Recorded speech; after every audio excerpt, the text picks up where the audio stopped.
안녕하세요. 책섬지기의 소여. 노잇입니다. 오늘 저희가 손담손담으로 가져온 책은 심지원 작가의 우렁이 각시는 당신이 아는 그런 이야기가 아니다입니다. 이 책은 오랜 기간 기획자 겸 편집자로 일해오신 심지원 작가님이 옛 이야기 모임 팥죽 할머니 모임에서 써오셨던 글을 모아온 책이라고 해요. 과거에 왜곡되거나 사라진 이야기를 중심으로 총 22편의 옛 이야기를 들여다보실 수 있습니다. 소감을 말해주세요.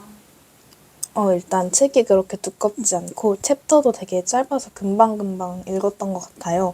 몰랐던 옛 이야기도 만날 수 있었고 제가 기존에 알고 있던 이야기들도 만나봤어요. 사투리 그대로 써서 실제로 전해 듣는 느낌도 났습니다. 제가 기존에 알고 있던 것과 다른 내용들도 꽤 많아서 좀 놀랐던 것 같아요. 단순히 이야기의 소품으로 여겼던 것들과 그냥 당연하게 받아들였던 것들이 사실은 다른 의미, 중요한 의미를 갖고 있었다는 것도 이 책에 담긴 해설을 통해서 알게 되어서 좀 한편으로는 심오하게 읽게 됐던 것 같아요. 맞아요.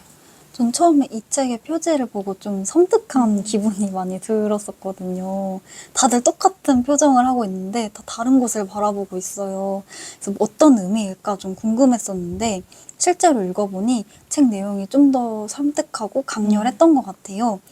여기서 다루는 옛 이야기는 모두 한국 구비문학 대계에서 발췌했는데 아까 소여가 말했던 것처럼 사투리나 이런 말씨를 잘 살려내서 좀 더 생동감 있게 읽을 수 있어서 좋았던 것 같아요. 당시 사람들은 어떤 욕망을 가지고 살아가는지 그런 생각도 엿볼 수 있어서 재밌었던 것 같습니다. 책이 얇고 수록된 이야기도 정말 짧은데 이상하게 여운이 좀 많이 남았던 그런 책이었던 맞아요. 것 같아요. 이 책의 제목은 무슨 뜻일까요? 사실 이 책의 제목을 듣고 약간 좀 고발한다는 느낌을 많이 받았는데 실제로도 그랬던 것 같아요.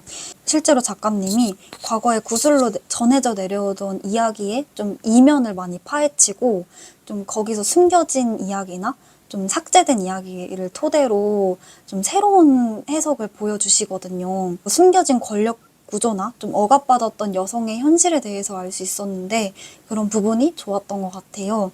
제목에 등장하는 우렁이 각시도 저는 처음에 총각을 위해서 좀 몰래 집안일을 다 해주는 현모양처 이야기인 줄 알았는데 실제로는 정말 아니었더라고요. 여기서 총각은 좀 우렁이 각시 내면에 좀 다가가려고 하지 않는 부분이 있었고 갈등이 좀 존재했던 것 같아요. 그래서 우렁이 각시는 집 밖을 나오고 결국 자신의 마음을 잘 알아주는 원님과 행복하게 잘 먹고 잘 살았다는 그런 내용이 실제 원본의 결말인데 좀 통쾌하기도 하고 좀 재밌더라고요. 이걸 알고 나니까 많은 옛 이야기가 많은 부분 삭제된 채 전해지고 있었구나라는 사실을 좀 체감할 수 있었던 것 같고 작가님도 그런 사실을 알리고 싶어서 이렇게 제목을 지은 것 같다는 생각이 들었습니다. 맞아요. 이 책에서는 우리가 알던 단편적인 내용이나 결말을 좀 다른 해석을 말해주잖아요. 예를 들면 이 어떤 형제 이야기를 하고 이 이야기의 교훈은 우애 깊은 형제 이야기 막 이런 식으로 전해지기도 하는데 이런 교훈적인 해석이 널리 알려져 있다면 이 교훈을 뒤로 하고 다른 해석을 저자가 말해줘요. 이처럼 흔히 알고 있던 이야기가 사실 축약되고 잘못 왜곡된 것을 그대로 말해주는 제목이라고 생각했습니다. 와전되거나 사라진 이야기의 특징이 있다면 어떤 게 있을까요? 저는 그 여성의 행동이나 말이 편집된다는 것 같아요. 일단 가부장제에서 허용되는 여성상만 남긴다는 게 큰 특징인 것 같아요. 콩쥐 팥쥐에서도 사실 콩쥐는 뭐 황소나 다 할머니한테도 막 자기가 이렇게 엄청 힘든 상황에 처했다라고 막 토로를 하는데 우리가 아는 콩쥐는 매우 수동적이고 여린 그런 소녀의 이미지가 강하잖아요. 그런 점이 특징인 것 같고 다른 특징으로는 가부장제에서 허용되지 않는 여성상은 좀 이야기 내에서 내쫓기는 등 약간 벌을 받는다? 이런 게 특징인 것 같아요. 예를 들면 밥 많이 먹는 색시도 나중에 남편의 손에 의해 죽임을 당하거나 그러잖아요. 이런 점이 큰 특징이지 않을까 생각했습니다. 확실히 뭔가 옛 이야기들이 전해져 내려오면서 좀 권력을 쥐고 있는 남성들의 시각으로 많이 재편집되었구나 라는 사실을 좀 알 수 있었던 것 같아요. 좀 실제 옛 이야기 원본에서는 여성 캐릭터가 좀 억압받는 현실에 좀 대항을 하고 좀 맞서 싸우고 또 성장하는 그런 스토리도 많거든요.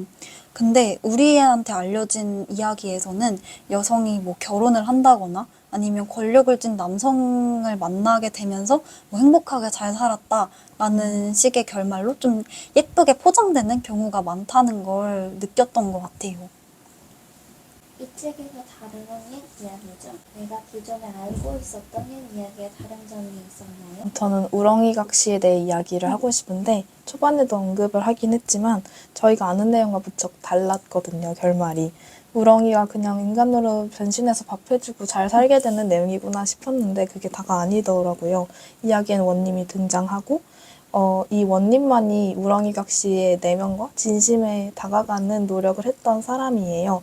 이 총각과 총각의 어머니는 우렁이각 씨와 함께 살았지만 자신의 편의와 필요에 의해서만 우렁이각 씨를 대해요. 우렁이각 씨는 자신만의 어떤 시간이 필요했는데 그걸 전혀 배려해주지 않았고 그 때문에 원님과 함께 우렁이각 씨가 행복하게 살게 되잖아요. 저는 일단 우렁이각 씨가 그 당시 중요하게 여겨지던 정조를 지키지 않는 점이 되게 놀라웠는데요. 저는 오히려 이 정조를 지키지 않고 해피엔딩을 맞이해서 좋았던 것 같아요. 저 같은 경우는 콩쥐 팥쥐 이야기를 듣고 좀 많이 끔찍했고 많이 놀랐었는데요. 좀 계모로부터 좀 구박을 받던 콩쥐가 여러 도움을 받고 결국엔 시집을 가서 행복하게 살았다는 그런 이야기인 줄만 알았는데 사실 콩쥐가 시집을 가서도 행복하지는 못했대요. 과거 어린 시절 때문에 끊임없이 타인에게 버림받을까봐 전전긍긍했고 남편은 심지어 계속 무관심했어요. 콩쥐에 대해서. 그래서 콩쥐는 갑자기 뭐 늪으로 빠져들기도 하는 그런 극단적인 선택을 하기도 합니다. 자신을 괴롭혔던 팥쥐를 죽이고 또 그 죽인 팥쥐를 젓갈로 담가서 계모에게 다시 보내기도 해요. 그러니까 이런 그런 이야기를 들으면서 결국에 콩쥐는 좀 자신을 억압해온 환경에 계속 맞서 싸우고 좀 성장해왔던 인물이라는 사실을 알 수 있어서 좀 한편으로는 좀 멋있다는 생각도 들었는데 제가 알고 있던 콩쥐의 이미지랑은 너무 달라서 많이 놀랐던 것 같습니다. 이 당시 사람들이라면 어떤 이야기를 가장 좋아했을까요? 반대로 가장 싫어했을 것 같은 이야기는 일단 저는 으스스한 여운의 이야기를 가장 좋아했을 것 같아요. 책에서도 나오지만 뭐 전래동화에서 막내딸은 희생적이고 착하고 막 지혜롭고 이렇게 나오는데 이 여운의에선 정반대잖아요. 우리로 따지면 뭐 현재에 따지면 뭐 스카이캐슬 정도로 파격적이고 반전이 있는 이야기로 느껴지지 않았을까? 그렇게 생각을 했고 또 싫어했을 것 같은 이야기는 제가 만약 그 당시에 태어났다면 귀족으로 태어났을 건 아니니까 그 귀족으로 태어나진 않았을 테니까 전 아기장수 이야기를 듣고 좀 많이 슬퍼했을 것 같아요. 아기장수는 태어날 때부터 너무 비범한 이 아기를 보고 어머니가 얘는 너무 비범하고 강해서 이 능력이 훗날 우리 집안에 해를 입히겠구나 해서 아기를 죽이게 되는 그런 내용이에요. 만약에 이 아기 장수가 귀족이었다면, 신분이 높았다면 오히려 능력을 마음껏 펼치고 살지 않았을까 싶은 생각이 들었을 것 같아요. 그리고 신분의 한계를 깊이 약간 통감하고 분노하면서 저는 좀 낙담을 하게 되었을 것 같아요. 제가 만약 과거 당시 사람이라면 밥 많이 먹는 섹시 이야기를 되게 싫어했을 것 같아요. 이 이야기에서 남편은 이제 밥을 많이 먹는다는 이유로 첫 번째 아내를 죽이고 그 다음에 밥을 적게 먹는 그 여자를 찾아서 두 번째 아내로 맞이하는데 이 두 번째 아내도 계속 끊임없이 감시를 해요. 그래서 이런 감시하는 시선이 좀 불쾌하게 느껴졌던 것 같아요. 이 책에서 작가님은 이 당시 사람들은 이 이야기를 좀 유쾌하게 받아들였다라고 얘기는 했는데 저는 이 이야기를 절대 웃으면서 들을 수는 없을 것 같다는 생각이 들더라고요. 반면에 좀 팥죽 할머니와 호랑이 같은 이야기는 되게 다들 많이 좋아하지 않았을까라는 생각이 들었습니다. 아시다시피 혼자 사는 팥죽 할머니가 좀 여러 이웃과 힘을 합쳐서 호랑이를 물리친다는 내용인데 여기서 나오는 이웃이 되게 막 달걀, 알밤, 송곳, 바늘 이런 친구들이거든요. 각자가 할 수 있는 행동을 했고 그게 모여서 호랑이를 물리친다는 이런 이야기가 굉장히 따뜻하게 느껴져서 좋았습니다. 근데 이 이웃들이 정말 작고 우리로 따지면 정말 보잘것없는 것처럼 느껴질 수도 있는데 이런 작은 존재들이 할머니를 위해서 온몸으로 싸우는 게 너무 감동적이었어요.